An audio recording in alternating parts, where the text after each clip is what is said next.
عباس کبھی حسین سے علیحدہ ہی نہیں رہے.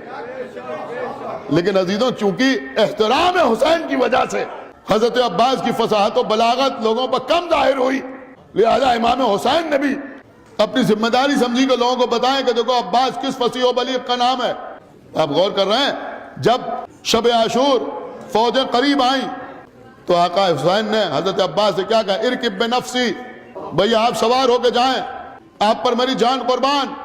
یہ کس سے کہہ رہے ہیں؟ امام حسین کہہ رہے ہیں حضرت عباس سے، آپ جا کے بات کریں. کبھی آپ نے غور کیا امام حسین نے یہی کہا کہ جا کے بات کریں؟ یہ نہیں کہا کہ اس طرح بات کرو یا اس طرح بات کرو، یہ کہو یا وہ کہو، قرآن سے بات کرو یا حدیث سے بات کرو، کیسے بات کرو. کہ بھیا عباس آپ جا کے بات کریں. اس کا مطلب یہ ہوا کہ حسین کربلا میں بتانا چاہتے ہیں کہ دیکھو عباس کو بتانے کی ضرورت نہیں ہے، عباس وہی کہیں گے جو ہم چاہتے ہیں.